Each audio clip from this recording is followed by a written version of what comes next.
La plus grande découverte accidentelle que j'ai faite de ma vie était un billet de 10 € retrouvé dans ma vieille veste d'hiver. Certaines personnes ont plus de chance, cependant. Elles découvrent des villes souterraines datant de plusieurs siècles, ou font des inventions qui les transforment en millionnaires. Le velcro est né d'une simple balade en forêt. Les cornflakes de Kellogg's ont été inspirés par une dent cassée, et la pâte Play-Doh a sauvé un empire commercial de la faillite par pur hasard. En 1998, l'ingénieur électricien John Williams a fait une étrange découverte qui ressemblait à une prise électrique émergeant du sol. En creusant autour, il a remarqué qu'elle était encastrée dans un petit rocher. Cette découverte a eu lieu dans une zone rurale d'Amérique du Nord, loin de toute zone urbaine ou industrielle, de tout aéroport et de toute installation électrique. Cette pièce électronique encastrée dans un solide bloc de granit a été baptisée Enigmalith et est évaluée à 500 000 $.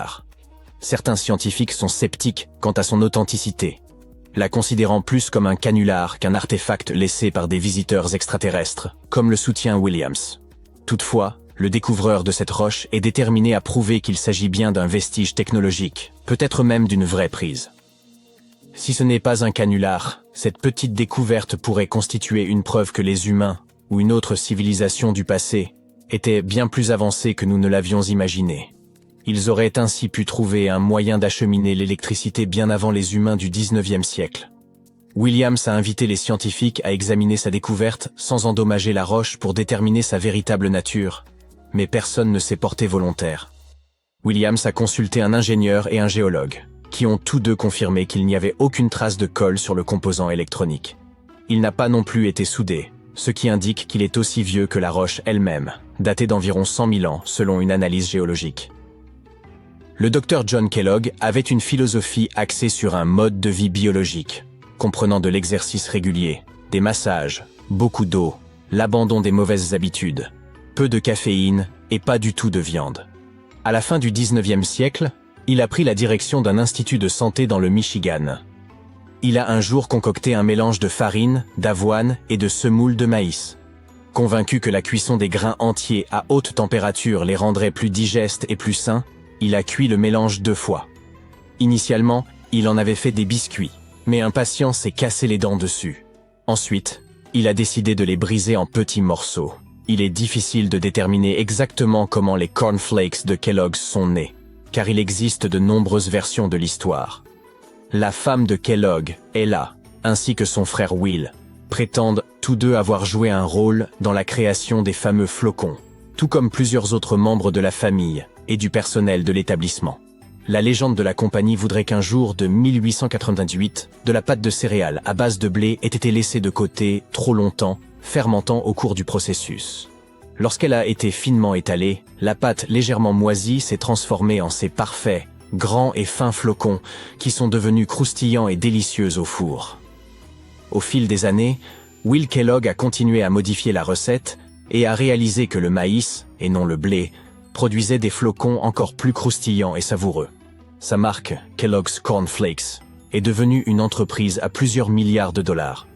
Un jour, l'ingénieur suisse Georges de Mestral est allé se promener avec son chien et est revenu avec un concept qui s'avérerait plus tard révolutionnaire. En rentrant de forêt, de Mestral a remarqué que son pantalon et la fourrure de son chien étaient couverts des petites pointes de xanthium. Il a examiné les barbes sous un microscope et a remarqué qu'elles s'apparentaient à de minuscules crochets qui se fixaient aux boucles des vêtements et de la fourrure. Déterminé à reproduire cette technologie naturelle, il a entrepris de concevoir un système d'attache extrêmement solide, aux multiples applications pratiques. Après plusieurs années de recherche et d'expérimentation avec différents matériaux, il a finalement opté pour le nylon. De plus, il a dû mettre au point un métier à tisser spécial capable de tisser des fibres dans les bonnes tailles, formes et densités. Après 14 années de travail acharné, de Mestral a finalement présenté au monde le velcro, dérivé des mots velours et crochet. Bien qu'il ait espéré que son invention remplacerait les fermetures éclairs, l'industrie de la mode l'a initialement perçue comme bas de gamme et peu attrayante. La NASA a toutefois reconnu son potentiel et commencé à l'utiliser dans les combinaisons spatiales et les casques des astronautes dans les années 1960. Aujourd'hui, le velcro est omniprésent, avec une multitude d'applications, des chaussures aux jouets en passant par les coussins des sièges d'avion. Jusqu'au milieu du XXe siècle, le chauffage au charbon était la norme dans la plupart des foyers, laissant de la suie qui s'incrustait partout dans la maison, en particulier sur les papiers peints. Kuttol Products était le principal fournisseur de nettoyants pour papier peint de l'époque. Cependant, dans les années 1950, de plus en plus de gens ont adopté le gaz, le pétrole et l'électricité comme source de chauffage, ce qui a largement résolu le problème de toute cette suie. Le propriétaire de Kuttol Products essayait désespérément de sauver son entreprise. Pendant ce temps, sa belle-sœur, qui était institutrice en maternelle, a lu qu'un nettoyant pour papier peint pouvait être utilisé pour fabriquer des décorations. La pâte à modeler traditionnelle était trop difficile à manipuler pour ses élèves. C'est ainsi qu'elle a décidé d'expérimenter avec ce matériau. Et ça a très bien fonctionné. Elle a partagé sa découverte avec ses proches et a proposé un nom pour ce nouveau produit. Play-Doh.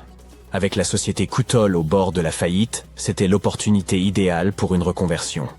Rapidement, des grands magasins comme Macy's et Marshall Field ont montré de l'intérêt pour ce nouveau jouet et ont commencé à le distribuer. Au début, la Play-Doh n'existait qu'en blanc, mais elle a rapidement été déclinée en rouge, bleu et jaune. Ils ont apporté plusieurs modifications à la recette originale, mais la composition de base reste largement la même que celle utilisée pour nettoyer le papier peint. Une légende urbaine affirme que si vous prenez toute la pâte à modeler Play-Doh jamais produite et la faites passer dans leur machine, vous obtiendrez un serpent assez long pour enrouler la planète 300 fois. Un Turc rénovait sa maison lorsqu'il a abattu une cloison de sa cave à coups de masse. À sa grande surprise, il a découvert un tunnel caché derrière le mur, qui conduisait à une ancienne ville souterraine. Ce tunnel conduisait vers d'autres passages, des salles et des chambres. Cela s'est avéré être un complexe souterrain entier de 18 étages, dépourvu d'habitants et depuis longtemps abandonné. C'était la cité de Derinkuyu, conçue il y a des milliers d'années pour accueillir jusqu'à 20 000 personnes. Quiconque l'a construite a fait preuve d'une grande maîtrise, car creuser des tunnels dans cette roche tendre présente des risques d'effondrement considérables. Aucun des étages de Derinkuyu ne s'est jamais effondré. La ville était équipée d'un système de ventilation sophistiqué, comprenant plus de 15 000 puits d'aération. Les niveaux supérieurs bénéficièrent de la meilleure ventilation et étaient réservés aux chambres et aux espaces de vie. Les niveaux inférieurs servaient principalement au stockage, mais comportaient également des oubliettes. Entre les deux se trouvaient des espaces dédiés au bétail, une école, un couvent et de petites églises. John Martin, un professeur de sylviculture, se promenait une nuit dans une forêt du Wisconsin. Il utilisait une lampe torche à UV pour repérer les lichens, les champignons, les plantes et les grenouilles qui brillent sous cette lumière. Soudain, il a entendu un écureuil volant couiner près d'une mangeoire à oiseaux. Il a braqué sa lampe torche sur l'animal. Les scientifiques font chaque jour des découvertes qui changent le monde, mais même eux peuvent être confrontés à des mystères insolvables. Voici 10 choses qui ont pu déconcerter les chercheurs. Imagine que tu entendes constamment un bourdonnement à basse fréquence et que personne ne puisse en définir la source. Environ 4% de la population mondiale affirme entendre le hum. C'est un son sans lien avec la région où il se produit. Et on veut dire par là que des gens du monde entier l'entendent, de sorte que l'on parle parfois du hum de Taos ou de celui d'Auckland en fonction de la région où il se fait entendre. Ce son se situe juste au seuil de l'ouïe humaine. Les gens disent l'entendre moins lorsqu'il se trouve en extérieur, alors qu'il devient plus fort à l'intérieur, et particulièrement la nuit.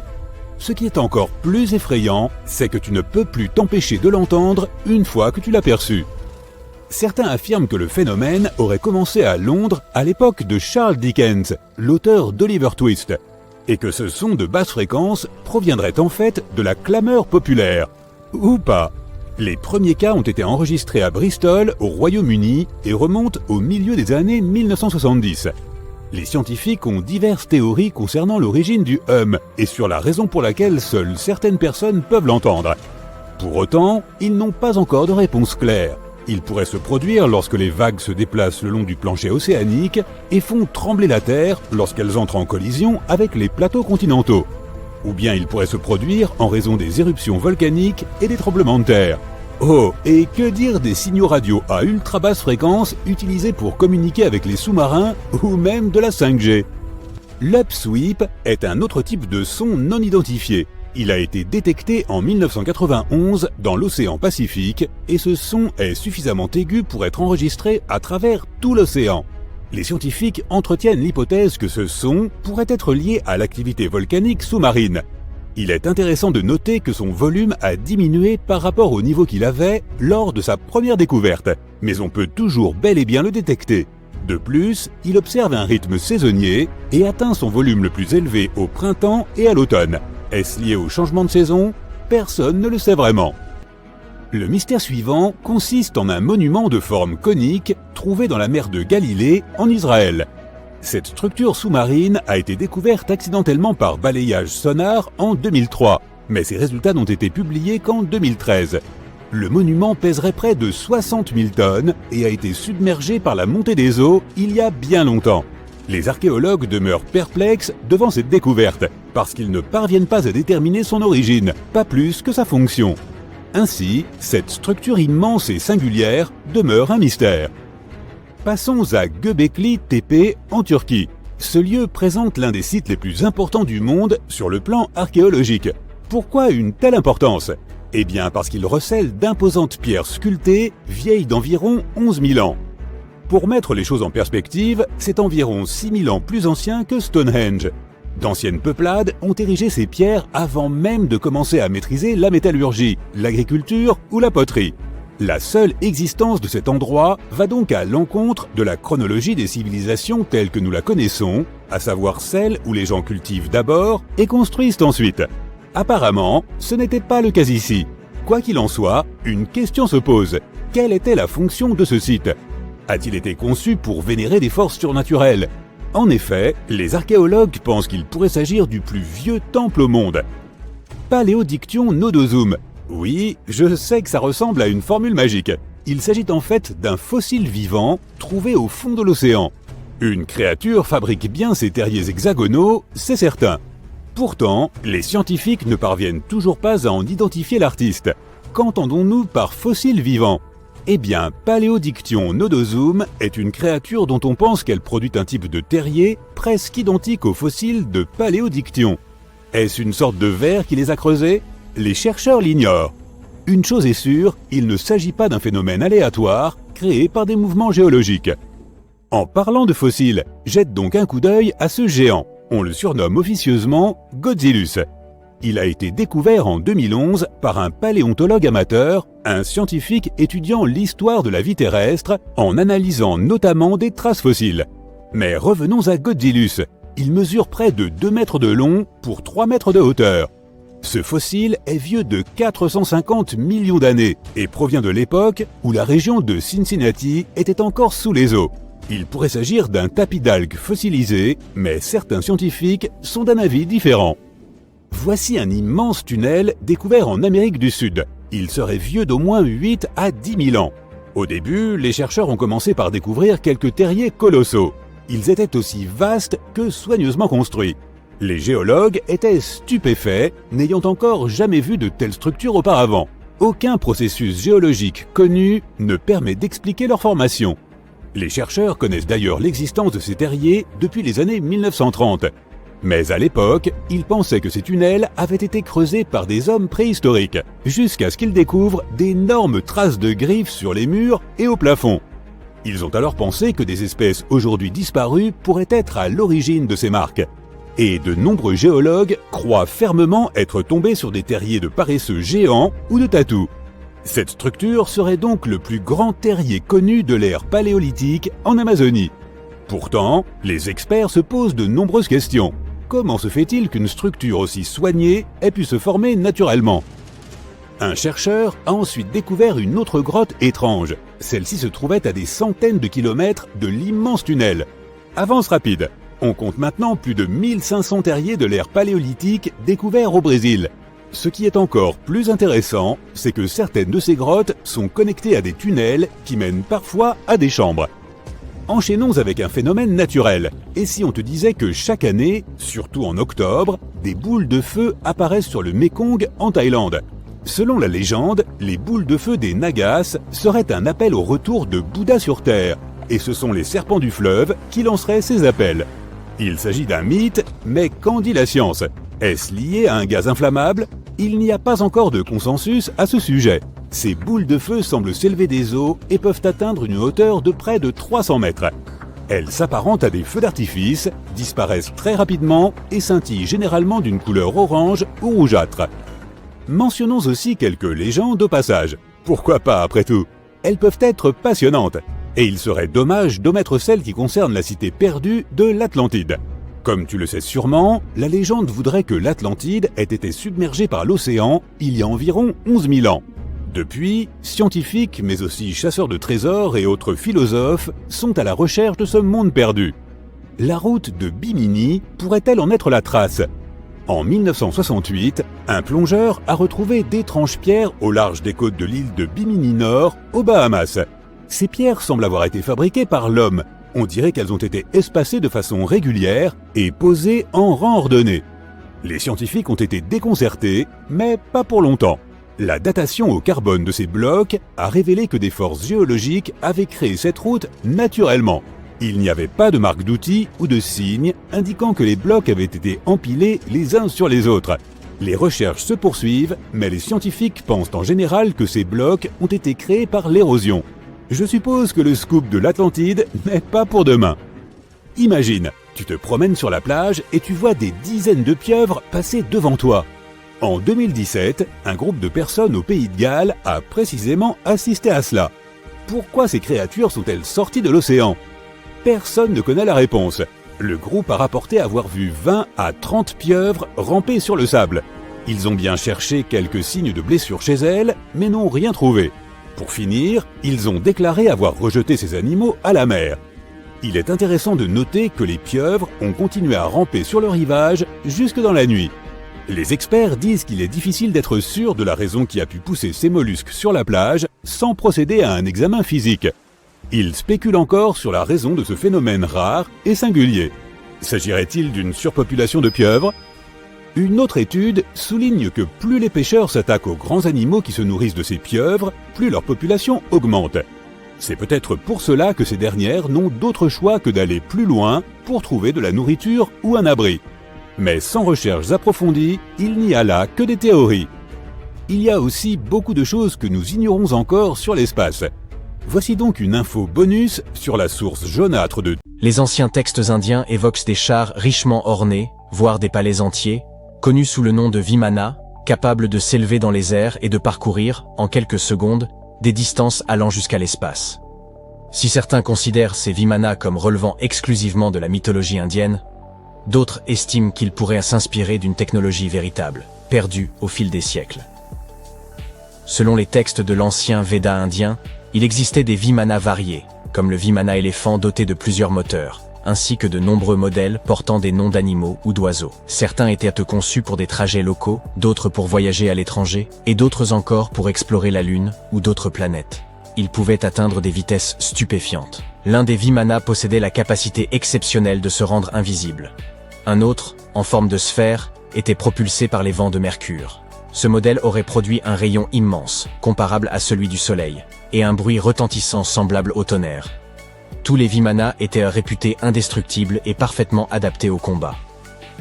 Pour piloter un Vimana, il fallait maîtriser un ensemble de connaissances, comparables à celles requises pour un pilote d'avion moderne, et regroupées en 32 secrets.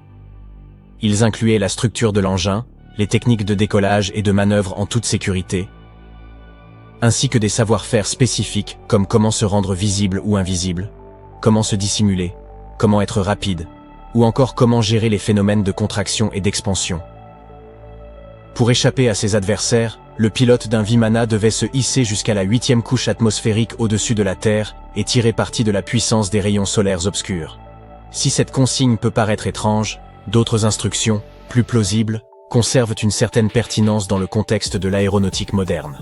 Certaines sections des textes dédiés aux Vimanas mettent en lumière des aspects tels que les itinéraires de vol, la formation des pilotes, la navigation, mais également les tenues appropriées pour ces derniers, ainsi que les aliments recommandés pour de longs trajets. Ces écrits recèlent également des informations techniques détaillées sur l'utilisation de métaux absorbant la chaleur, les types de métaux employés et leurs points de fusion. Les défenseurs de l'idée que les Vimanas étaient plus que de simples mythes estime que les anciens Indiens n'auraient probablement pas consacré autant de précision à une vulgaire légende.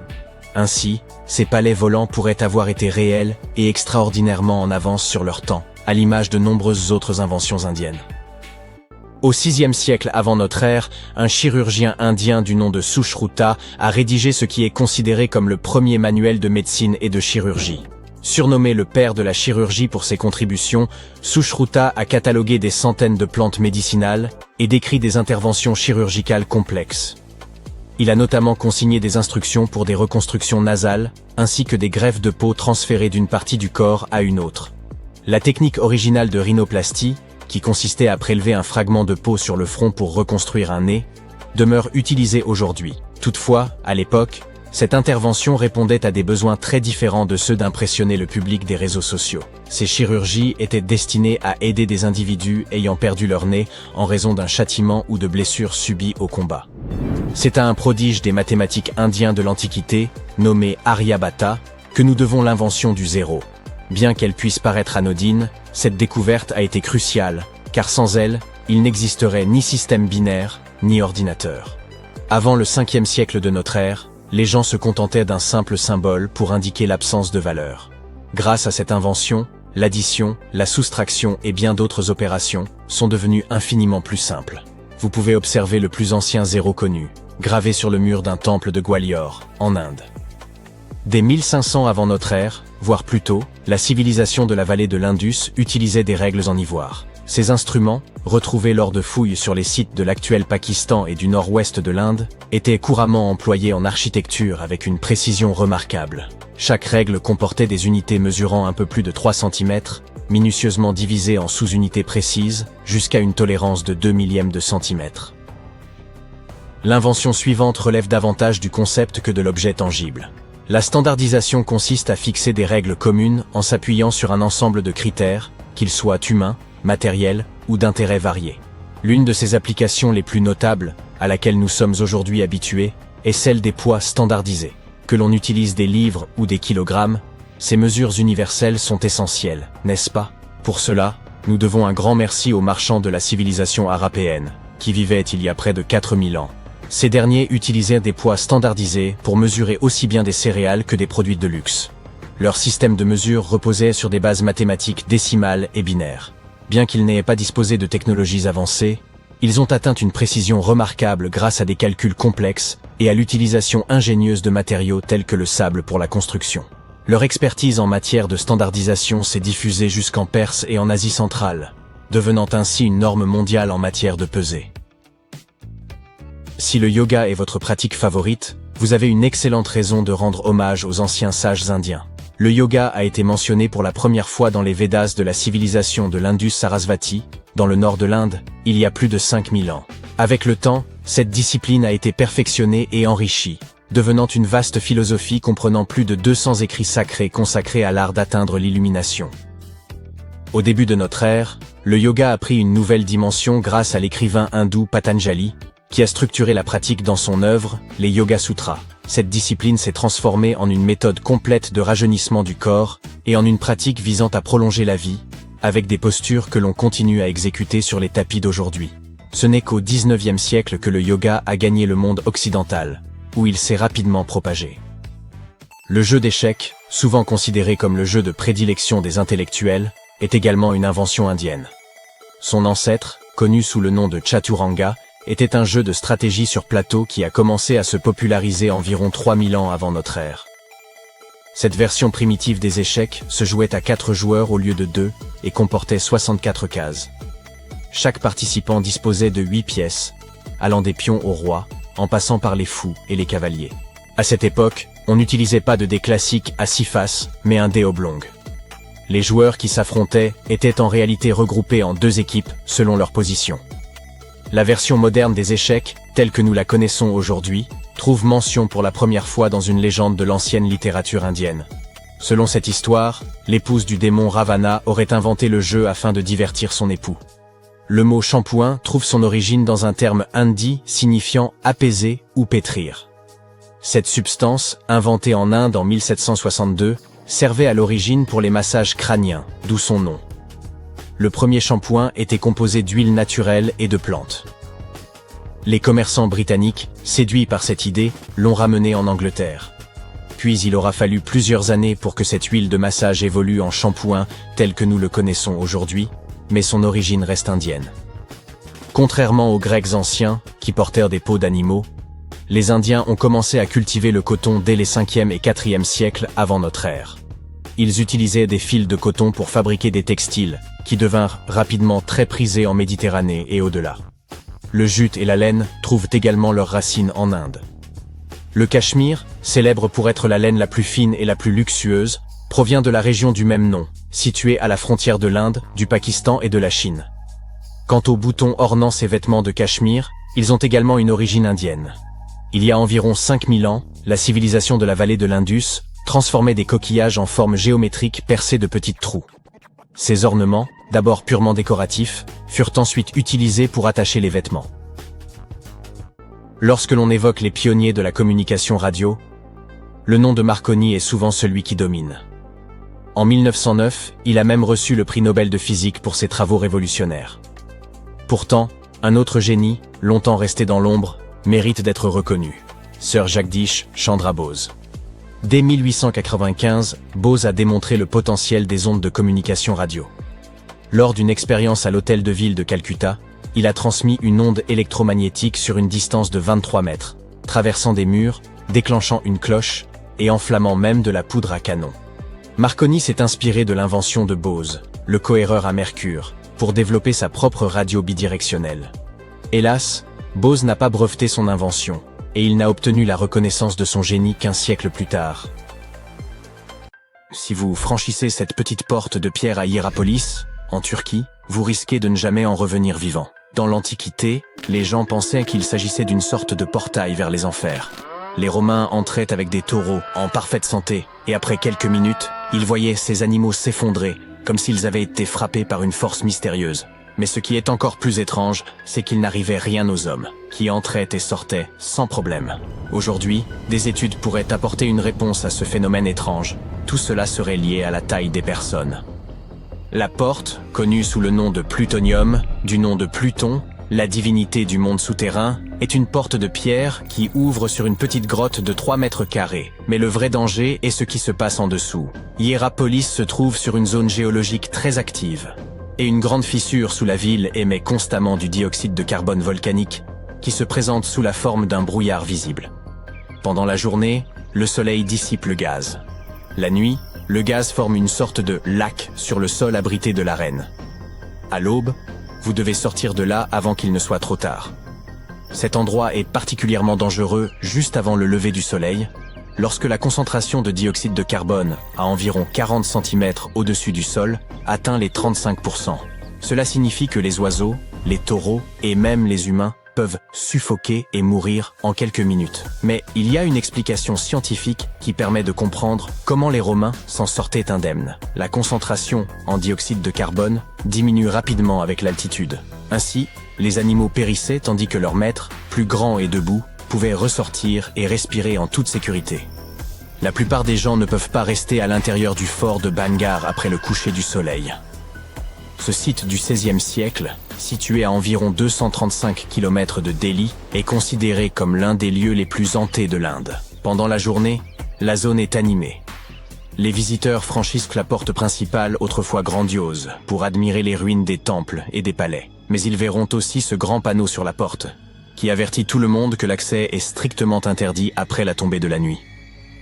C'est probablement parce que, la nuit, selon les habitants, on peut entendre des femmes crier et pleurer à cet endroit, ainsi que des bruits de bracelets qui s'entrechoquent et de la musique étrange. D'autres ont rapporté avoir vu des ombres et des lumières clignotantes dans les ruines, et même avoir senti un étrange parfum. Yawata no Yabushirazu est une forêt japonaise dont l'accès est extrêmement réglementé. Située à Ichikawa, elle n'est pas très vaste, s'étendant sur un peu plus de 33 mètres carrés, et elle est principalement constituée d'une épaisse parcelle de bambou mozo.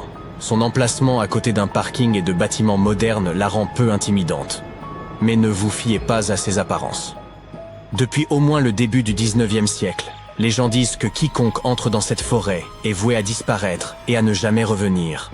Ainsi, Dès votre arrivée, un panneau situé à proximité de la forêt vous informe de son histoire et de la malédiction qui y serait associée. Certaines rumeurs évoquent la présence effrayante d'un ancien seigneur samouraï qui se promènerait dans les parages. D'autres légendes affirment que la forêt cache un puits sans fond, rempli de gaz toxiques. Que ces histoires soient vraies ou non, aujourd'hui, la zone est entourée de murs de pierre et il est toujours strictement interdit d'y pénétrer. Dans une vallée portant le nom de Dark Country Forest, dans le Connecticut, vous trouverez Dudley Town, mais vous ne devez absolument pas y pénétrer. Non seulement le terrain est une propriété privée depuis les années 1920, mais il est également connu comme l'un des endroits les plus effrayants de la planète. Cet endroit a été colonisé pour la première fois au début des années 1740, et bon nombre des premiers colons appartenaient à la famille Dudley. C'est pourquoi on l'appelle Dudley Town. Une rumeur locale veut que les fondateurs de la ville descendent d'Edmund Dudley, un noble anglais condamné à la peine capitale pour trahison. La légende dit que cette malédiction a suivi la famille Dudley de l'autre côté de l'Atlantique jusqu'en Amérique. Ce malheur serait à l'origine de mauvaises récoltes, de problèmes mentaux et de plusieurs incidents tragiques dans le village. Encore une fois, il ne s'agit que de rumeurs, car les historiens n'ont trouvé aucune preuve réelle pour étayer ces affirmations.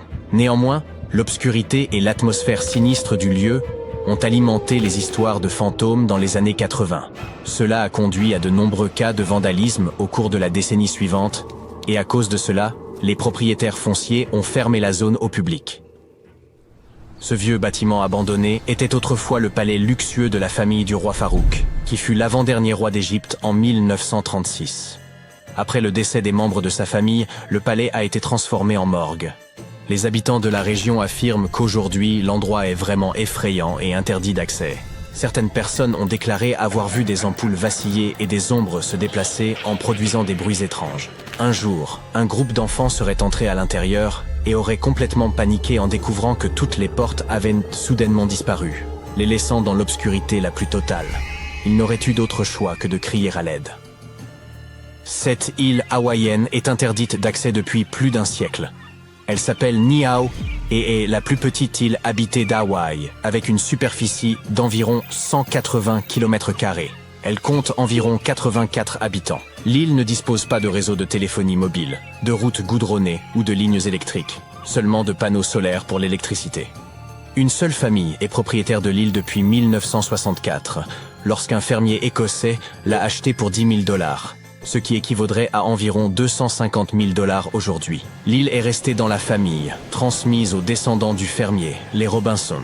Depuis, elle est restée privée et son accès est donc très restreint et se fait essentiellement sur invitation. Les tunnels d'Erdstall sont un réseau d'environ 2000 passages souterrains mystérieux que l'on trouve principalement en Europe centrale, notamment en Autriche et en Bavière. Ces tunnels sont généralement étroits et exigus, souvent juste assez large pour qu'une personne puisse s'y faufiler à la fois, et on pense qu'ils remontent au Moyen-Âge, peut-être au XIIe siècle. Ce qui intrigue le plus dans ces tunnels, c'est leur raison d'être. Malgré de nombreuses recherches, personne ne sait vraiment pourquoi ils ont été construits. Une théorie veut qu'ils aient été utilisés pour le stockage, mais comme beaucoup d'entre eux se trouvent en dessous du niveau de la mer et sont parfois remplis d'eau, cela ne semble pas très pratique. Ces tunnels ont des sections très étroites, assez angoissantes, et des chutes soudaines, ce qui ne semble pas non plus pratique pour un usage ordinaire. Voies d'évacuation, cachettes, lieux de spiritualité par exemple. Pour rendre les choses encore plus mystérieuses, on n'y a trouvé aucun artefact, ce qui rend leur raison d'être encore plus difficile à expliquer et à comprendre. Depuis 2019, les aventuriers peuvent se faire arrêter s'ils tentent d'escalader ce rocher. Uluru, également connu sous le nom d'Ayers Rock, est interdit d'accès car il est désormais considéré comme un site sacré par les communautés locales. Mais le fait qu'il soit aussi extrêmement dangereux a probablement joué un rôle important dans la décision de le fermer aux visiteurs. Ce rocher mesure 348 mètres de haut, soit la hauteur d'un immeuble de 80 étages. L'ascension de son sommet peut être très glissante, et les températures peuvent y atteindre 47 degrés Celsius en été, ce qui a entraîné des décès dus à la déshydratation et à des coups de chaleur. Un phénomène encore plus effrayant se produit au sommet du rocher juste après les orages. Lorsqu'il pleut, de petits crustacés ressemblant à des têtards, et qu'on appelle des triopes, éclosent dans les trous d'eau temporaires et les bassins rocheux de l'Uluru. Ces créatures aux allures d'extraterrestres mesurent environ 7,6 cm de long et répandent leurs œufs super résistants un peu partout. Lorsque les pluies estivales sont au rendez-vous, ces petites bêtes éclosent puis se déchaînent, se nourrissant des micro-organismes et des bactéries présents dans l'eau. On ne sait toujours pas comment ces étranges créatures se retrouvent dans les bassins éphémères au sommet de l'Uluru. Vous vous promenez dans la rue. Vous apercevez une boutique d'antiquités au l'aspect étrange et appelée « Les trésors intemporels de Monsieur Sympa ». Vous êtes curieux, alors vous y entrez. Vous regardez toutes ces choses bizarres. Soudain, un vieux rouleau de parchemin attire votre attention. C'est une carte du monde. Mais quelque chose ne va pas. Au lieu de montrer les pays tels que vous les connaissez, elle indique l'emplacement de civilisations mythiques perdues et de leur monde. Monsieur Sympa, le propriétaire de la boutique, arrive à vos côtés après avoir réalisé votre trouble. Cette carte ne vous permettra sûrement pas de retrouver ces lieux, mais je peux vous raconter les légendes qui les entourent si vous le souhaitez, déclare-t-il. Permettez-moi de commencer par l'Atlantide.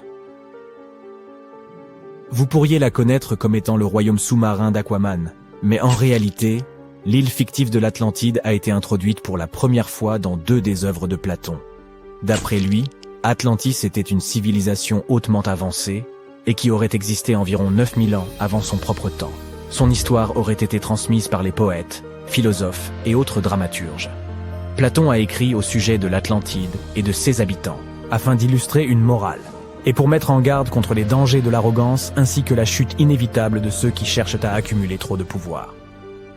Dans ces dialogues, Platon décrivait l'Atlantide comme un grand et puissant empire, craint et respecté dans toutes les parties du monde. Elle avait été fondée par des êtres qui étaient mi-humains et mi-divins, et elle est très rapidement devenue une puissance navale de premier ordre. L'île regorgeant d'or, d'argent et d'autres métaux précieux, cela a très certainement aidé leur cause. Mais en plus de cela, elle était également connue pour son architecture, à couper le souffle, et sa technologie à nul autre égale, ainsi que pour ses innombrables animaux rares et exotiques. Les Atlantes étaient fiers de leurs prodigieux accomplissements et de la perfection atteinte par leur civilisation. Mais cet excès d'orgueil allait causer leur perte. Ils se pensaient tellement supérieurs qu'ils auraient pu prendre le contrôle de n'importe quelle nation. Cela les a amenés à conduire une série d'invasions.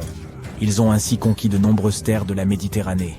Mais lorsque le moment est venu d'entrer dans Athènes, les Athéniens les ont repoussés avec une force extraordinaire, de sorte que les Atlantes ont finalement été défaits.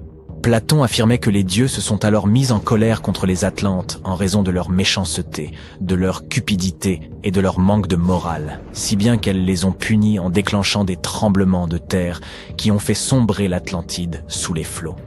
Bien que les premières traces écrites de l'Atlantide soient les œuvres de Platon, certaines personnes croient toujours que son histoire est basée sur des faits concrets et ont essayé d'identifier l'île de l'Atlantide sur la base de pays réels. Certains ont suggéré qu'elle aurait pu être située en Méditerranée, près des côtes espagnoles ou italiennes. D'autres encore pensaient qu'elle aurait pu se trouver dans les Caraïbes, au large de l'Amérique centrale ou de l'Amérique du Sud. Mais il n'existait aucune preuve tangible permettant d'étayer ces affirmations.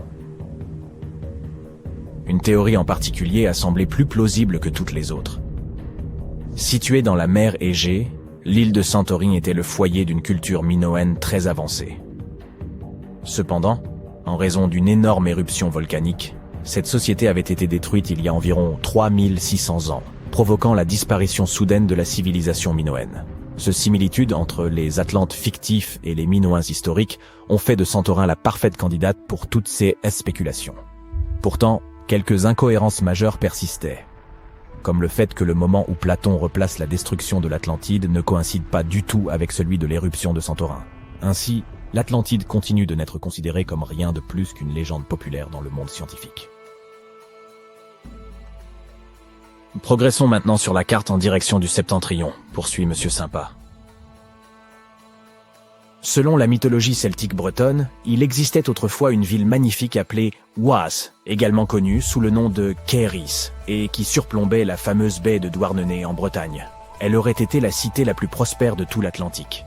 Elle était surtout célèbre pour ses jardins somptueux et ses majestueux édifices. Et tous ses sujets y vivaient heureux et jouissaient du plus grand confort. Dahut, qui était la fille du roi Gradelon dans les légendes et la littérature bretonne, nourrissait un amour profond pour l'océan. Elle avait supplié son père de construire une ville au bord de la mer, et c'est ainsi que la ville d'Ys avait été fondée. Elle était bien loin de se douter qu'elle se rendrait responsable de la destruction du cadeau tant chéri que lui avait fait son père. Car voyez-vous, comme la ville était entourée par les flots, il fallait bien qu'elle soit protégée par une digue, flanquée de nombreuses écluses, et ses portes ne pouvaient être ouvertes qu'à marée basse. Et le seul à posséder les clés de ces portes n'était autre que le roi lui-même. Un jour, un beau chevalier vêtu de rouge parvint à la ville, mais ne put en franchir les portes. La princesse d'Ahut était tant éprise de lui qu'elle voulut le laisser entrer. Elle n'ignorait pas que son père était le gardien de l'unique clé de la ville. Alors elle se faufila dans sa chambre pour la lui dérober. Puis elle la confia à son beau chevalier, afin qu'il puisse pénétrer dans la cité et que tous deux puissent enfin naître ensemble. Cependant, le chevalier rouge s'avéra être le diable en personne, et il laissa intentionnellement la porte ouverte face à la mer déchaînée. Les vagues eurent tôt fait d'engloutir tout Kéris. Le roi Gradlon parvint à s'échapper sur son cheval magique, mais pas sa fille. Elle fut transformée en une sirène maléfique, condamnée à attirer les marins vers leur perte. Aujourd'hui, si vous vous rendez à Quimper, en Bretagne, vous pouvez y trouver la statue du roi Gradlon chevauchant son destrier. Bien que la ville d'Ys ne soit qu'une légende, certains habitants de la côte bretonne racontent que les jours où les eaux sont calmes, vous pouvez encore entendre le carillon des cloches de la ville profondément sous la mer, si vous tendez l'oreille. Monsieur Sympa pointe ensuite l'océan Indien sur la carte et dit « Maintenant, avez-vous déjà entendu parler du continent perdu de Lémurie ?» Au milieu du 19e siècle, quelques savants ont suggéré qu'il existait autrefois un continent dans l'océan Indien, quelque part près du sud de l'actuel Sri Lanka. Le premier à populariser cette théorie aura été l'avocat britannique et zoologiste Philip Lutley Sclater. Dans son article « Les mammifères de Madagascar », il a prétendu avoir retrouvé des fossiles de lémurs en Inde plutôt qu'en Afrique. Cependant, cette découverte était proprement bouleversante pour lui, eu égard au fait que la terre d'origine des lémurs, Madagascar, se trouvait beaucoup plus proche de l'Afrique. Il a donc avancé que tout cela n'était possible que si un continent plus grand avait un jour connecté les deux. Il a suggéré que ce continent avait dû finalement sombrer au fond de l'océan.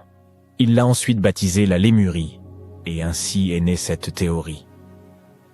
Les chercheurs qui ont succédé à Sclater ont poussé sa théorie un peu plus loin, en avançant que la Lémurie aurait aussi été le foyer d'une race éteinte d'humains, appelée les Lémuriens, lesquels avaient 4 bras et d'énormes corps, et étaient également les ancêtres des humains modernes, ainsi que des petits lémurs contemporains. Bien entendu, au fur et à mesure que de nouvelles découvertes scientifiques ont été faites sur la tectonique des plaques, l'évolution des espèces et l'étude de l'ADN, les théories concernant le continent fictif de Lémurie ont été réfutées.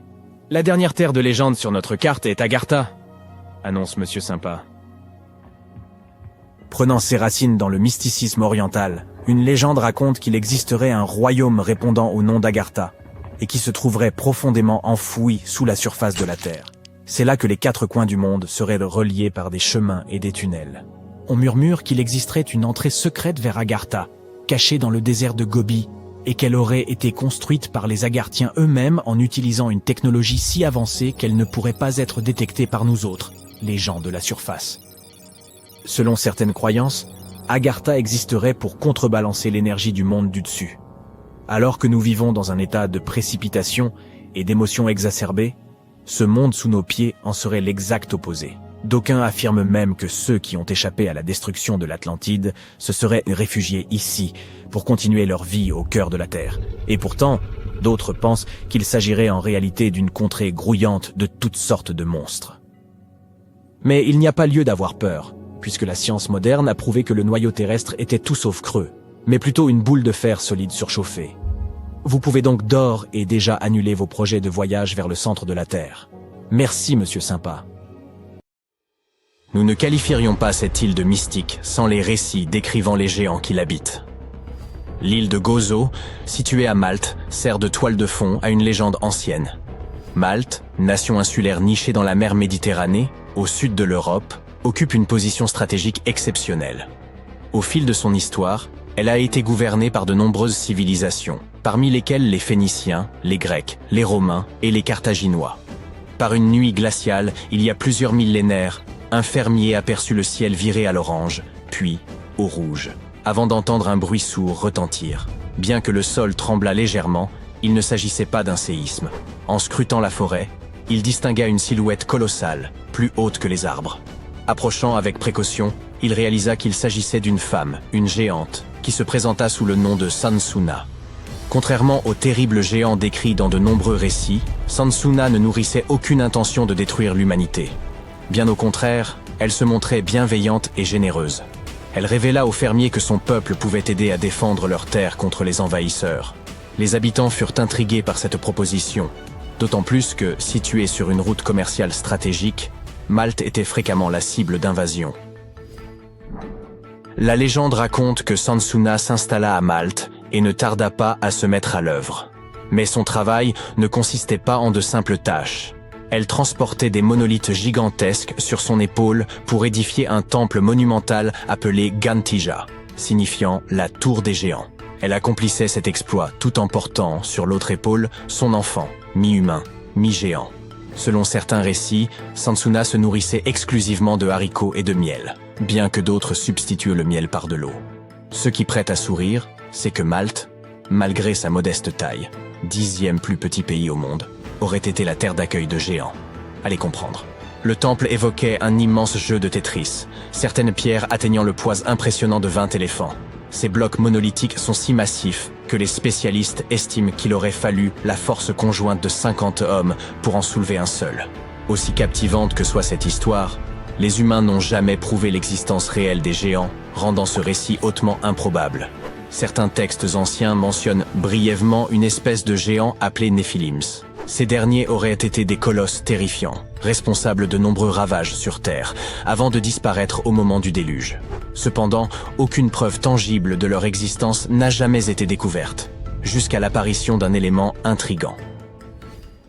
L'archéologie maltaise a mis au jour plusieurs découvertes étonnantes au fil des années, dont l'une des plus marquantes est connue sous le nom de crâne de l'hypogée. Ce terme, d'origine grecque, signifie « souterrain ». Ce site extraordinaire fut découvert au cours de la première décennie du XXe siècle, lorsqu'un appel urgent parvint au directeur du Musée national de Malte. Des ossements remarquables avaient été déterrés par accident, nécessitant son expertise immédiate. L'hypogée se présentait comme une véritable ville souterraine, composée de labyrinthes et de salles réparties sur plusieurs niveaux. Ces structures avaient été taillées dans un calcaire similaire à celui utilisé pour les temples maltais situés en surface. L'hypogée regorgeait de précieuses reliques et d'artefacts inestimables. Les chercheurs ont rapidement établi que l'hypogée servait de lieu de dernier repos pour les habitants de l'époque. Parmi les découvertes figuraient de nombreux ossements, squelettes et surtout des crânes. Ces derniers n'étaient pas des crânes humains classiques, mais appartenaient à la catégorie dite allongée. Plus intriguant encore, ces crânes ont été dissimulés au public pendant de nombreuses années, alimentant des spéculations et donnant naissance à une multitude de théories. Cette découverte a constitué un tournant pour l'archéologie maltaise, même si les scientifiques se sont retrouvés démunis face à cette énigme.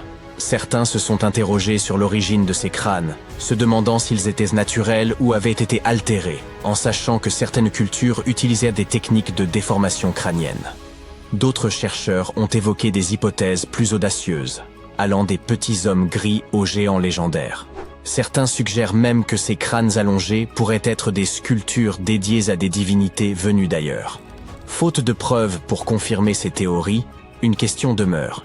Qui étaient réellement les bâtisseurs des temples mégalithiques de Malte? Examinons les faits établis par les scientifiques. Les temples mégalithiques de Malte se dressent depuis 3500 ans avant notre ère, ce qui les rend encore plus anciens que les pyramides d'Égypte. La véritable énigme réside dans le fait que ces édifices aient été érigés bien avant l'apparition de l'écriture. Pourtant, leur construction nécessitait des compétences technologiques avancées que l'on peine à expliquer. Le temple de Gantija semble défier toute logique humaine par son ampleur. Le temple sud possède un couloir bordé de 4 salles ovales, évoquant la forme d'un grand trèfle. Dans l'une de ces salles, les archéologues ont découvert des autels ornés de motifs en spirale. Ces structures, vraisemblablement utilisées à des fins rituelles, témoignent de l'importance des pratiques spirituelles chez les premiers Maltais. Le temple nord, bien que similaire dans sa conception, est plus modeste et dispose d'une entrée si basse qu'elle oblige les visiteurs à se courber pour y pénétrer. Ce détail pourrait symboliser un geste de déférence envers les divinités vénérées en ces lieux. Il est difficile de ne pas s'interroger sur les raisons mystérieuses qui ont poussé ces bâtisseurs à créer un temple d'une telle envergure. Peut-être ont-ils enrôlé l'un dragon de Daenerys pour déplacer ces monolithes? Bien sûr, il ne s'agit que d'une plaisanterie. Mais saviez-vous que les célèbres portes de Medina, à Malte, avaient servi de décor pour Port-Réal dans l'épisode 3 de la première saison de Game of Thrones? Quoi qu'il en soit, revenons aux géants. La théorie selon laquelle ces lieux avaient une vocation rituelle a gagné en crédibilité lorsque les archéologues ont mis au jour des figures énigmatiques surnommées les Dames Grasses. Ces petites statues, au corps rond et au visage reflétant une grande joie de vivre, semblent-tu témoigner d'un certain hédonisme. Ces statues rappellent étrangement une version miniature de Sunsuna, la géante évoquée précédemment. Les scientifiques estiment qu'elles figuraient probablement le bien-être et la prospérité. Leur existence atteste non seulement des compétences artisanales avancées des anciens Maltais, mais aussi de l'intentionnalité de leur construction et de leurs créations artistiques. L'une de ces œuvres, connue sous le nom de « La Dame endormie », est une pièce d'art néolithique représentant une femme de forte corpulence, allongée sur le côté, semblant dormir paisiblement. Après des analyses approfondies, les chercheurs ont supposé qu'elle incarnait la grande faucheuse. Découverte dans l'hypogée, un vaste lieu de sépulture, cette statue se distingue des autres Dames Grasses, notamment par sa coiffure et sa jupe ornée de broderies. Une autre statue intrigue particulièrement. Elle représenterait une femme mesurant 2,50 m de hauteur, accompagnée d'un fragment du bord de sa jupe. Sa découverte, pour le moins inhabituelle, remonte à 1915, lorsqu'un agriculteur, gêné dans son travail par de larges blocs de pierre, invita le directeur du Musée national de Malte à venir les examiner. Pour certains, cette trouvaille constitue la preuve de l'existence de Sunsuna, tandis que d'autres restent sceptiques. Et ce n'est pas tout. L'endroit où cette statue gigantesque a été trouvée abritait l'un des sites archéologiques les plus impressionnants de Malte, les temples de Tarsien. Construits à partir de blocs de calcaire, certains mesurent dans 6 mètres de haut et pèsent environ 20 tonnes. En poursuivant ces fouilles, le directeur du musée, un certain Zamit, découvrit plusieurs sites similaires, tous composés de pierres mégalithiques. Ces structures, attribuées à des agriculteurs de l'âge de pierre ayant vécu sur une île isolée de la Méditerranée il y a des milliers d'années, défient toute logique. Il suffit d'observer les temples de Mnajdra. Il pourrait y bien représenter le tout premier calendrier au monde. Lors des équinoxes, le soleil traverse directement l'entrée principale et éclaire l'axe central du temple. Quant au solstice, ils offrent 2 variations remarquables. Pendant le solstice d'été, les rayons illuminent le bord du mégalithe, situé à gauche de l'entrée, tandis qu'en hiver, ils se déplacent vers la droite. C'est là une démonstration fascinante de précision astronomique. Et que dire des structures de halles tarxiens, déjà mentionnées? Ce complexe est considéré comme le plus ancien de tout Malte. Il a été édifié pour permettre des offrandes animales aux divinités. Une théorie confirmée par la découverte de nombreux ossements enfouis dans le sol.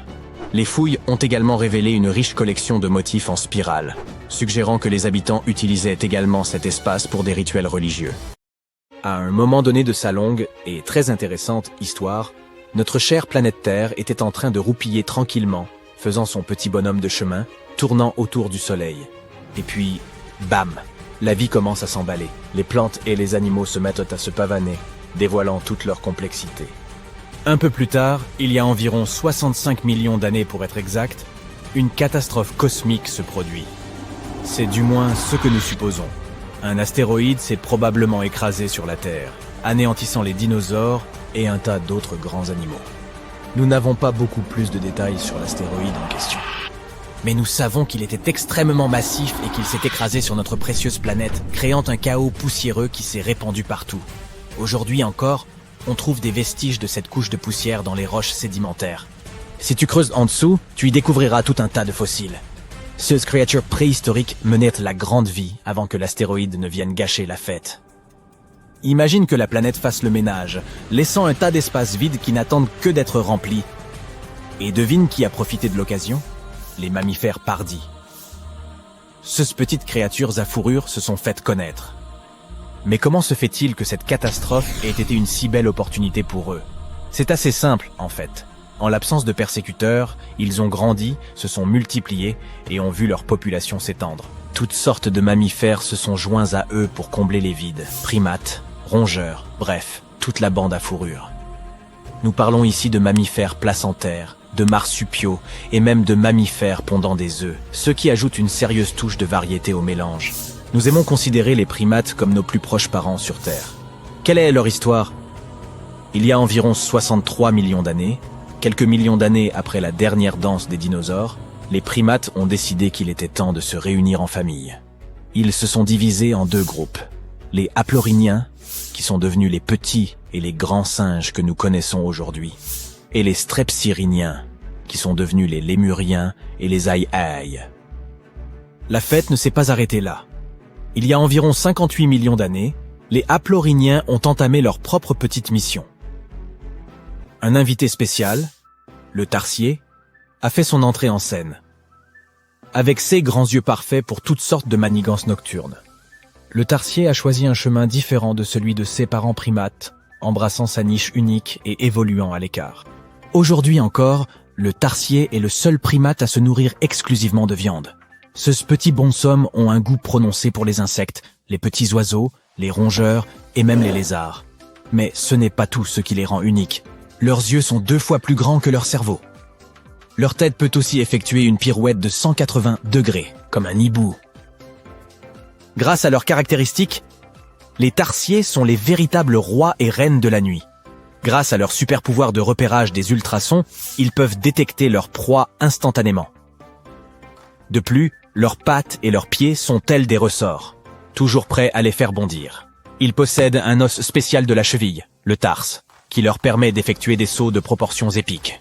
D'où leur nom, si tu te posais la question. Mais laissons ces petites créatures se reposer et revenons à notre histoire. Il y a environ 55 millions d'années, la Terre a monté le thermostat littéralement. Cette chaleur s'est avérée un peu trop difficile à supporter pour de nombreuses créatures et plantes des profondeurs de l'océan, et elles ont tiré leur révérence. Mais chaque fin est toujours le commencement d'autre chose, n'est-ce pas? Les mammifères océaniques connus sous le nom de cétacés y ont vu leur chance et l'ont saisi. Ils se sont engouffrés dans ces niches vides et se sont rendus maîtres des mers. Dans cette catégorie de créatures, on retrouve la baleine bleue et le dauphin. Un primate particulier a fait son apparition il y a environ 47 millions d'années. Les scientifiques appellent aujourd'hui affectueusement le fossile de cette créature Ida. Cette petite merveille a fait sensation, car elle a d'abord été présentée comme le chaînon manquant de l'évolution humaine. Mais voici la partie la plus hilarante. Il s'est avéré qu'Ida ne faisait pas partie des haplorhiniens à nez sec, mais plutôt des strepsirhiniens à nez humide. Il y a 40 millions d'années, un autre événement majeur s'est produit dans le monde des primates. Les singes du Nouveau Monde, nos lointains cousins, ont décidé d'emprunter un chemin différent et de se détacher de notre lignée de singes de l'Ancien Monde. Ils ont pris leurs affaires et sont partis à la conquête de l'Amérique du Sud, où ils vivent encore aujourd'hui. Quelle est la différence entre les deux, me diras-tu? Eh bien, un élément crucial les distingue. Les singes de l'Ancien Monde avaient les narines orientées vers le bas. Il y a environ 25 millions d'années, une autre bande de singes est entrée en scène. Ceux-ci avaient une particularité, ils n'avaient pas de queue. Ces créatures uniques allaient redevenir nos plus proches parents. Il s'agit des singes et des grands singes, des mecs cool qui partagent avec nous un grand nombre de similitudes génétiques. Le premier singe à s'être libéré de cette folie simiesque est le gibbon. Il y a environ 18 millions d'années que ce petit acrobate a fait son entrée sur scène. Quelques millions d'années plus tard, les grands singes se sont également joints à eux. Les orang-outans auront été les pionniers, s'aventurant dans les régions sauvages du sud de l'Asie. Nous nous rapprochons de plus en plus du présent. Il y a 7 millions d'années, les grands singes ont pris un tournant significatif sur la route de l'évolution. L'une des voies menait à nos ancêtres, les futurs Homo sapiens, tandis que l'autre conduirait aux chimpanzés et aux bonobos. Ces deux branches de primates sont restées soudées pendant quelques millions d'années avant de prendre des chemins différents. Il y a 5 ou 6 millions d'années, un singe a changé la donne. L'Ardipithèque a fait son entrée dans l'histoire de notre évolution. Il possédait un talent très particulier, la bipédie. En effet, il s'agissait là de l'un des premiers singes à marcher sur 2 pieds, ce qui a probablement suscité la plus grande circonspection de la part de 16 compagnons primates. Les véritables vedettes, cependant, sont arrivées il y a environ 4 millions d'années. C'est l'équipe des Australopithèques, les premiers membres de la sous-tribu des Hominina, Notre tribu à nous. Qu'est-ce qui les rendait si spéciaux? Eh bien, probablement le fait qu'ils soient Temas, venus aussi bien équipés. D'outils en pierre, pour être précis. Il semble qu'à un moment donné de leur évolution, ces astucieux primates aient commencé à utiliser la pierre pour se faciliter la vie. Maintenant, voici un tournant crucial de notre lire d'histoire. Il y a environ 2 millions d'années, nos ancêtres ont été confrontés à une famine de grande ampleur. La survie du plus fort était alors le mot d'ordre, et 2 stratégies ont vu le jour. Le premier groupe a opté pour des mâchoires plus puissantes, ce qui lui a permis de mâcher des aliments coriaces comme les noix. Le second groupe a eu une toute autre idée. Il a opté pour des mâchoires plus faibles, mais des cerveaux plus gros. Il voulait avoir accès à une plus grande variété d'aliments. Évidemment, c'est le groupe au cerveau le plus développé qui l'a emporté. Et c'est là que notre équipe entre en jeu. Il y a environ 2,5 millions d'années, un type de primate surnommé l'homme habile a marqué l'histoire. Ces créatures intelligentes avaient un plus gros cerveau et savaient comment utiliser ces neurones à bon escient. Puis, il y a environ 1,9 million d'années, une nouvelle étoile est apparue au firmament, l'Homo erectus. Ces créatures ne se contentèrent pas de marcher debout. Elles avaient aussi un cerveau presque 2 fois plus gros que celui de l'Homo habilis d'antan. Ils ont pris le monde par surprise, en devenant les premiers de nos ancêtres à s'aventurer hors du continent africain. Ils savaient même apprivoiser le feu. Il y a environ 700 000 ans, le monde a ensuite connu une révolution culinaire, lorsque les premières traces de cuisine sont apparues. Et il y a environ 500 000 ans, nos ancêtres ont décidé qu'il était temps de devenir esclaves de la mode en arborant les premières traces de vêtements. Notre propre espèce est née il y a seulement 300 000 ans. Je t'avais bien dit qu'on était à la traîne. Mais le monde n'a plus jamais été le même après l'apparition de l'Homo sapiens, l'homme moderne sur le plan anatomique. Aux côtés d'autres membres de notre famille, nous avons émergé, prêts à conquérir le monde avec nos esprits novateurs et nos sociétés complexes. Le cheminement exact de notre évolution reste un peu mystérieux. Mais ce dont nous sommes sûrs, c'est que les Néandertaliens se sont joints à la fête à un moment ou à un autre. L'essor de l'Homo sapiens s'est accompagné d'un développement des capacités linguistiques. Le langage moderne serait apparu presque en même temps que notre espèce. Nous avons commencé à nous exprimer, à partager des histoires et à façonner le monde avec nos mots. Et voilà le travail. Il aura fallu 13,8 milliards d'années d'histoire cosmique pour que les humains fassent leur entrée.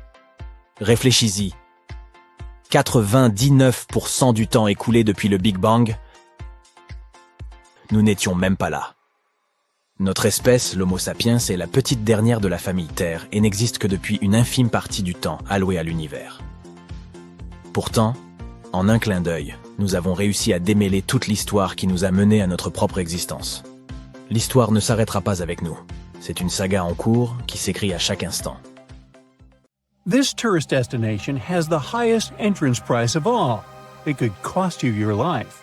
Those who spend over 16 hours in the death zone, and it is the official name of the most dangerous area on Mount Everest, risk never returning home.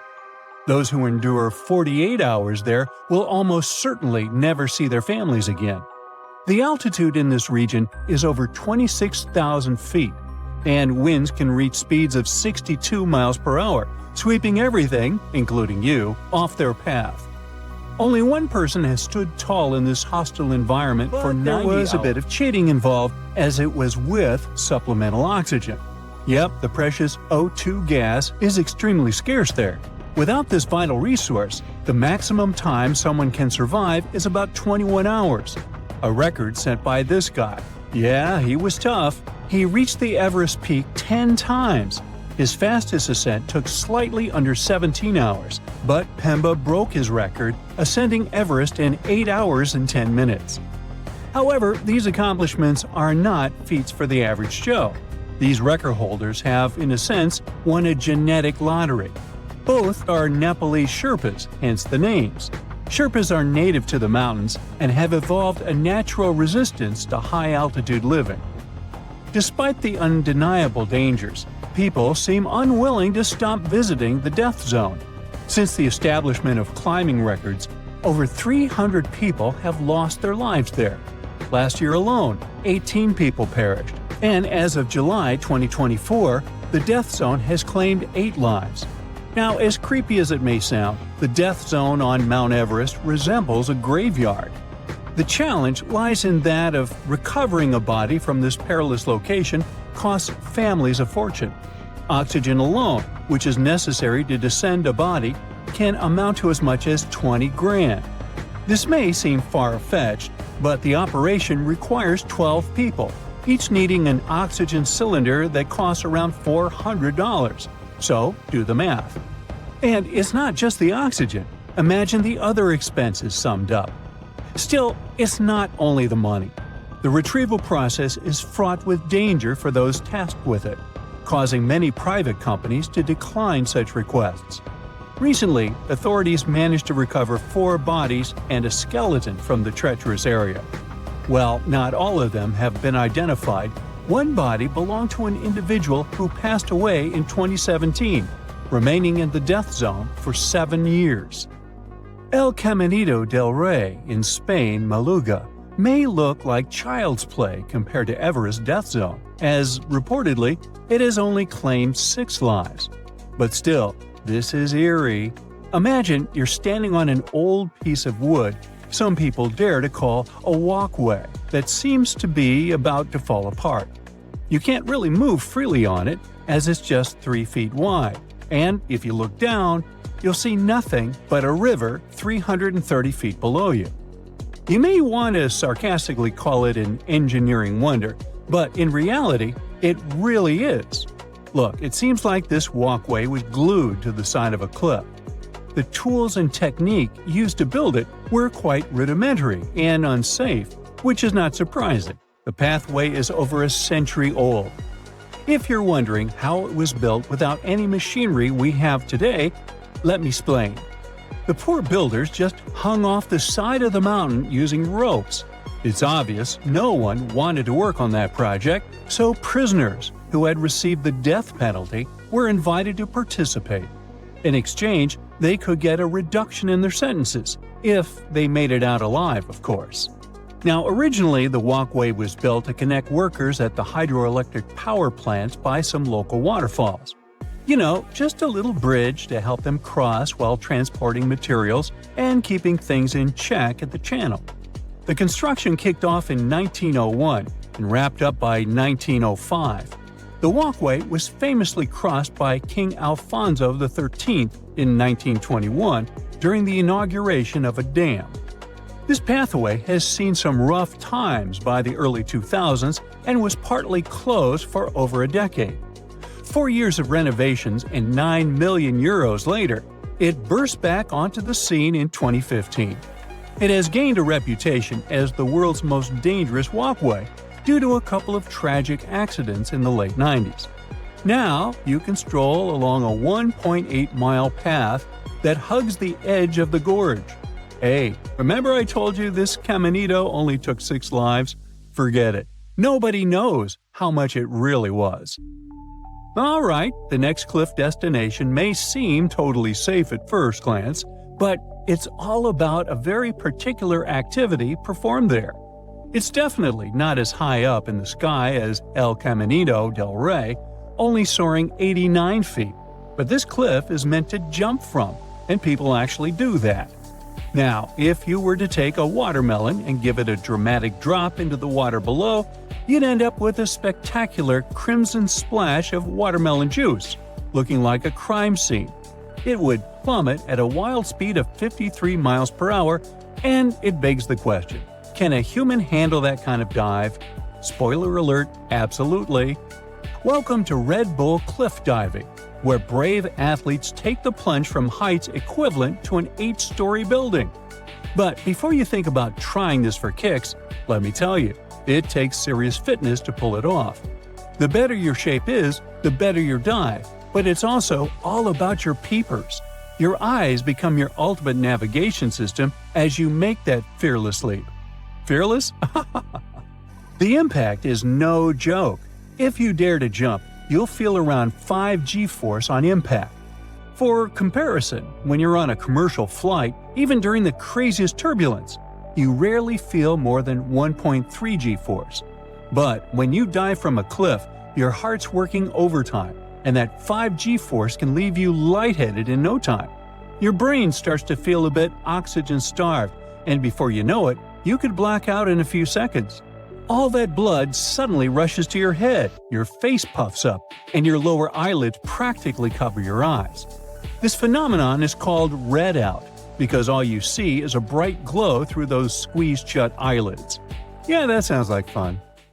Now, unlike all those cliffs, this place is pretty accessible, and is popular among freedivers for having little current, which is good when you go in depth. However, despite all those seemingly nice aspects of the Blue Hole in Egypt, this place has taken around 200 lives in recent years.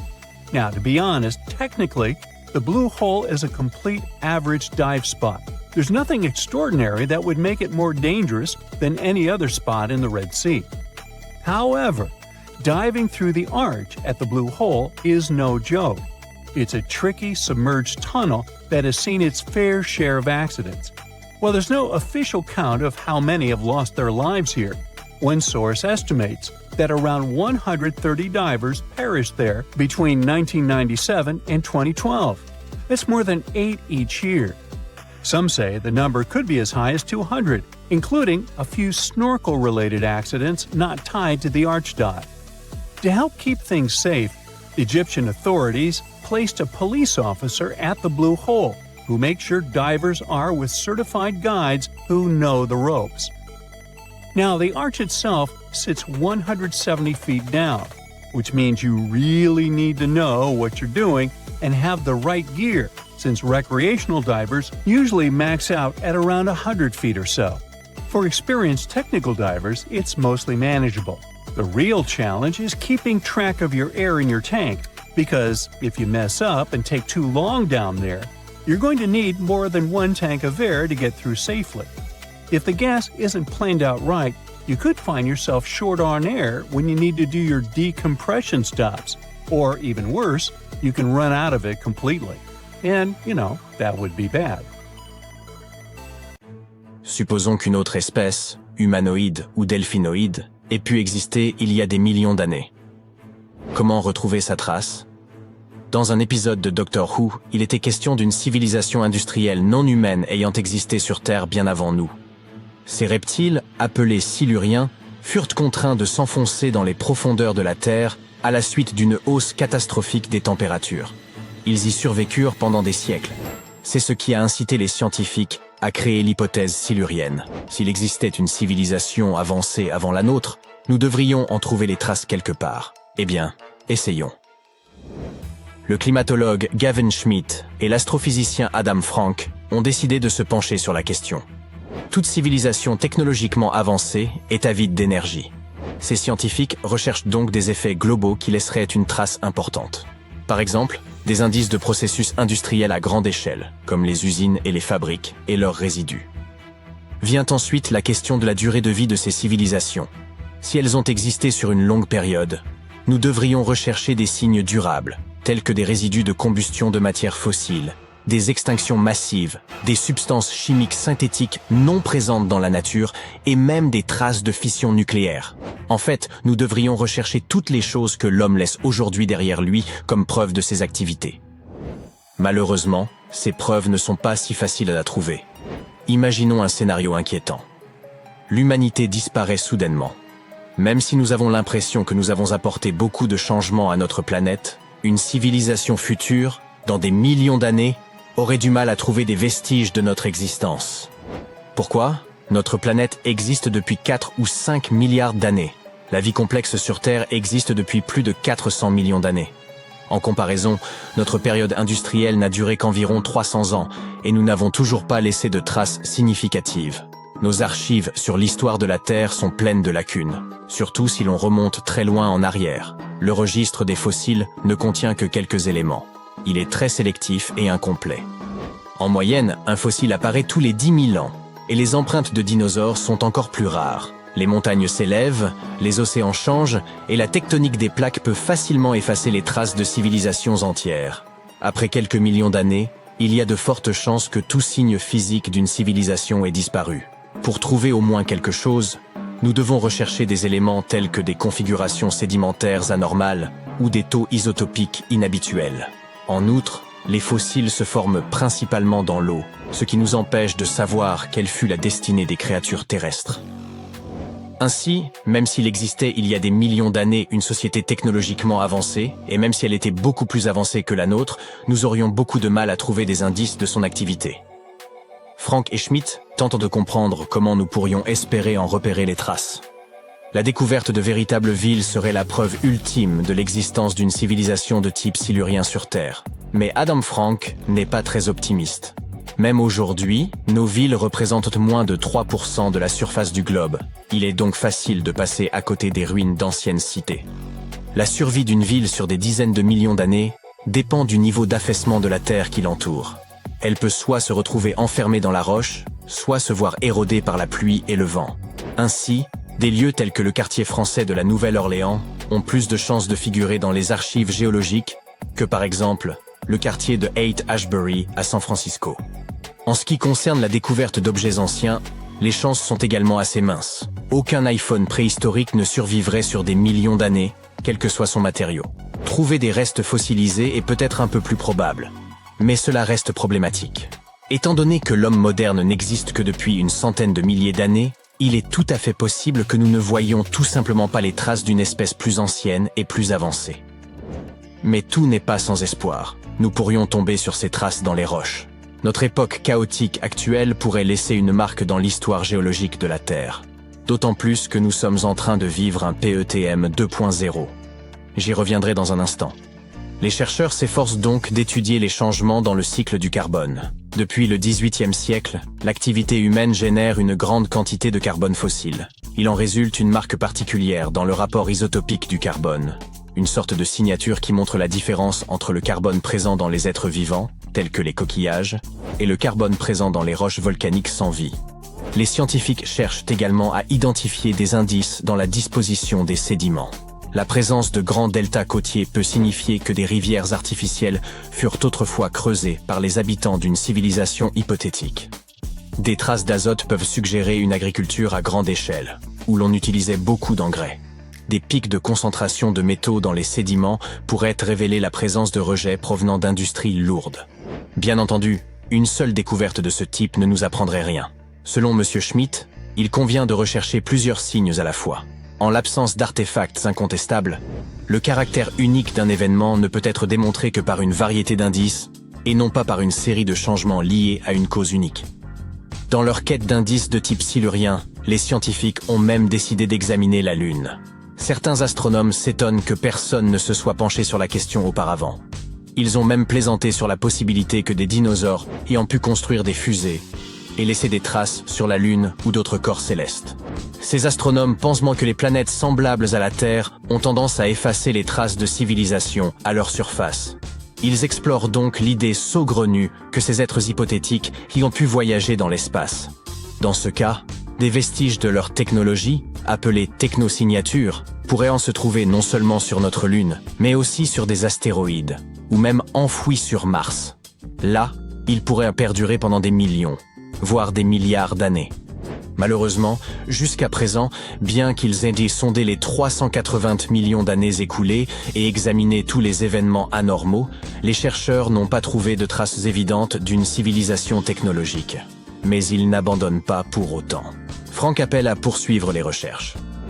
Par exemple, nous pourrions étudier comment les produits chimiques industriels modernes se conservent dans les sédiments océaniques. Cela pourrait nous aider à identifier des traces chimiques similaires dans l'histoire de la Terre. S'il n'y a pas de traces, pourquoi se donner tant de mal? Ces recherches sont basées sur les récents articles de Schmitt et Frank. Ils se sont penchés sur l'Anthropocène. Il s'agit de la période dominée par les activités humaines sur Terre. Elle est remplie de ce que l'on appelle des hyperthermies.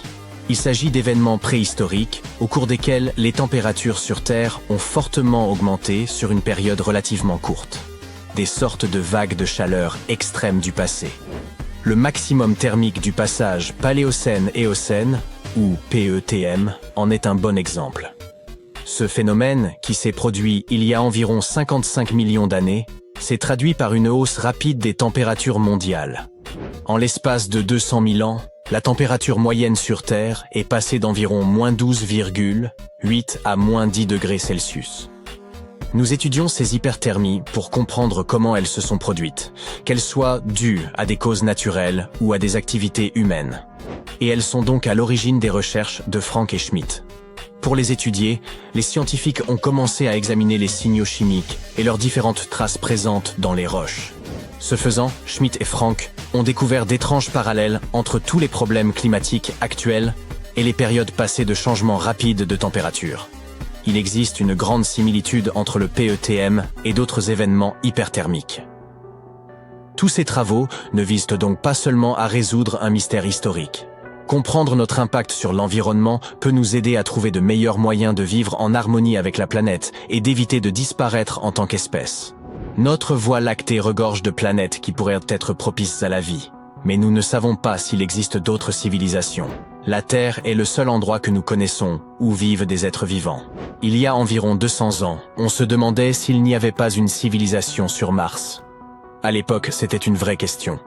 Mais une fois que nos sondes spatiales nous ont envoyé des photos, nous avons constaté qu'il n'y avait aucune preuve de l'existence d'une civilisation extraterrestre, et nous sommes un peu passés à autre chose. Aujourd'hui, cette question n'est même plus considérée comme un sujet scientifique sérieux, elle est même un peu ridicule. Mais personne n'a encore fixé de limite. Nous sommes dans les Caraïbes, et voici le peuple Taïno. Les scientifiques ont longtemps pensé qu'ils étaient dits les premiers habitants des Grandes Antilles, et que ce peuple parcourait les îles bien avant que Christophe Colomb ne découvre cet endroit. Cependant, une découverte récente a montré que d'autres peuples vivaient là. On les appelle les peuples archaïques, et ils sont désignés, ainsi pour leur capacité à utiliser des outils en pierre. Ils disposaient de tout un tis d'outils polis, tels que des marteaux, des hatchets, d'une passe et des millers. Nous n'avons toujours pas découvert comment ils ont réussi à inventer et à produire tous ces outils sans les ressources du continent. Les scientifiques sont maintenant à la recherche d'une sorte de nécropole ou d'un site archéologique semblable pour en apprendre un peu plus sur ces gens. Un autre site curieux a été découvert il y a quelques années non loin de la Floride. Celui-ci est également précolombien, mais il semble que ses habitants aient été plus intéressés par la mode que par les outils en pierre. Les chercheurs ont découvert un ensemble de 37 anneaux en coquilles de huîtres. De nombreux foyers possédaient ces anneaux et leurs occupants produisaient des perles à partir des coquilles de créatures marines. D'ailleurs, il y a longtemps, les perles n'avaient pas seulement un intérêt décoratif, mais constituaient également un instrument social. Les gens les cousaient sur leurs vêtements pour manifester leur pouvoir ou leur richesse. Parfois, les archéologues parviennent à découvrir des villes entières. C'est exactement ce qu'a fait Eleni Korka, une archéologue grecque. Elle a trouvé la ville perdue de Tenay en 2018. Ce n'était pas une heureuse coïncidence. Toute la recherche aura pris pas moins de 34 ans. Par ailleurs, Tenay était même considérée comme une ville mythique. La cité de Tenay fut fondée par les Troyens et les textes anciens affirmaient qu'elle était immensément riche. Yup. Il semble que ces textes aient dit vrai. Les archéologues ont découvert environ 200 pièces de monnaie sur le site. Des bijoux ont également été retrouvés. Par exemple, un anneau de fer orné d'un sceau. Ils ont également trouvé une pièce d'or qui aurait servi à payer le voyage vers l'au-delà. Car oui, les gens de cette culture croyaient en l'existence de l'au-delà et qu'il leur fallait payer le billet pour y accéder. Les sols en terre cuite, en pierre et en marbre découverts, nous aident à imaginer à quoi ressemblaient leurs habitations. Ah, et les archéologues y ont aussi trouvé des vases, bien entendu. L'un des premiers exemples d'art créé par l'homme se trouve dans la grotte d'Altamira, dans le nord de l'Espagne. Les peintures d'une grotte paléolithique sont assez particulières, parce qu'elles ne sont pas monochromes, mais présentent plusieurs couleurs combinées. Pourtant, ces premiers chefs-d'œuvre sont restés longtemps cachés. Ils n'ont été découverts qu'en 1868, et cette grotte est aujourd'hui inscrite au patrimoine mondial de l'UNESCO. Malgré leur ancienneté, ces peintures sont bien préservées, car elles ont été bien isolées pendant tout ce temps. Comme la galerie était située au plus profond d'une grotte, il était presque impossible que des phénomènes climatiques extérieurs affectent ces chefs-d'œuvre préhistoriques. Nous sommes à présent en Angleterre, en 2009, et voici Terry Herbert, membre du club de recherche et de détection de métaux de Bloxwich. Un jour, il inspectait nonchalamment des terres agricoles labourées dans le Staffordshire avec son détecteur de métaux. Il espérait sans doute trouver quelque chose de spécial, mais je parie qu'il ne s'attendait pas à ce sur quoi il est tombé. Il a découvert une chose que les archéologues considéreraient plus tard comme le plus grand trésor d'orfèvrerie anglo-saxonne jamais mis au jour. Il existe une liste des objets découverts. Mais si je commence à te la lire, ça va nous prendre bien trop longtemps. Pour faire court, les archéologues ont retrouvé pour 5 kilos d'or, plus d'1 kilo d'argent et environ 3500 bijoux. Il n'est pas étonnant que cette découverte soit surnommée le trésor de Staffordshire Hoard. Le Birmingham Museum et plusieurs musées de poterie se sont cotisés pour racheter l'ensemble de la collection pour plus de 3 millions de livres. Les messages dans une bouteille sont un phénomène culturel célèbre que l'on voit souvent dans les films. Mais il s'avère que cette méthode de conservation des lettres est tout à fait efficace. Les manuscrits de la mer morte en sont la preuve. Dans les années 1940, des bergers bédouins ont découvert dans une grotte 7 manuscrits contenus dans des jarres d'argile. Il a été établi que ces rouleaux avaient environ 2000 ans, mais ces manuscrits n'étaient que le début d'une série de grandes découvertes. Les Bédouins ont revendu ces manuscrits, mais les gens ont continué à en trouver d'autres. La dernière découverte a eu lieu en 2021. Et qui sait, peut-être y en a-t-il d'autres à découvrir. Une autre œuvre d'art retrouvée récemment dans une grotte est un coquillage peint. Ce fossile a été découvert dans le nord de l'Italie, et les chercheurs pensent que ces fossiles ont pu être collectés par des Néandertaliens. Cette découverte est curieuse pour une raison. On pense que les Néandertaliens étaient tout à fait primitifs. Mais ce coquillage tend à prouver le contraire. En 2004, Robert Muckle, professeur d'archéologie, a entendu parler d'un site particulier caché dans les forêts montagneuses de la côte nord de la Colombie-Britannique. Muckle savait que quelques vieilles boîtes de conserve et une lame de scie y avaient été découvertes. On pensait que cet endroit était une sorte de camp de bûcherons, mais des fouilles approfondies, qui auront duré 14 ans, ont révélé autre chose. En fait, il ne s'agissait pas d'un camp de bûcherons, mais d'une colonie japonaise depuis longtemps disparue. Les archéologues y ont découvert environ 1000 objets, bols à riz blancs et bleus, théières, montres de poche, bouteilles de saké et boutons de chemise. Les poteries n'étant pas très bien conservées, ils n'ont retrouvé que quelques centaines de fragments. Dans l'une de ses interviews, Muckle a mentionné qu'ils avaient également mis au jour les vestiges d'un bain public. La communauté qui vivait là était assez réduite, puisqu'on n'y a retrouvé que 14 maisons tout au plus. Les archéologues pensent qu'ils ont pu vivre ici en secret. Au fil des siècles, les préférences des hommes ont évolué. La mode a bien évidemment changé, nos maisons aussi, sans parler de nos technologies. Mais il y a une chose qui est restée la même, notre amour pour la bonne chair. Des archéologues sont parvenus à découvrir quelques-uns des plus anciens restes de la nourriture favorite de l'homme. En inspectant des poteries anciennes, ils ont réussi à déceler des traces des mets les plus appréciés, datant d'environ 2000 avant notre ère. Toutes celles espèces in siècle et deviennent de quelle nourriture ils s'agissent. Non, ce n'est pas de la pizza ou des pites, mais del huile d'olive.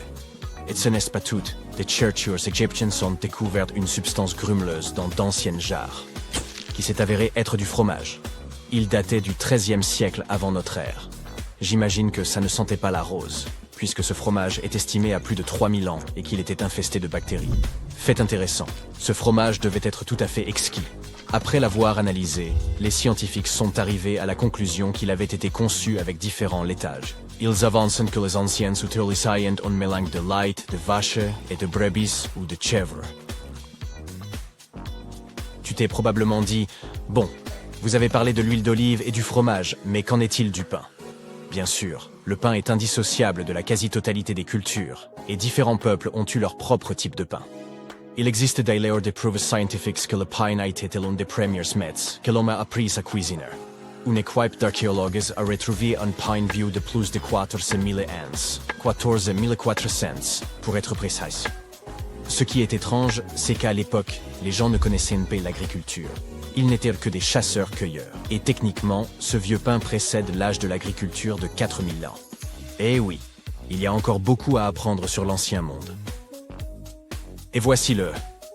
Non, pas le soleil de la chanson des Beatles, mais voici l'info bonus.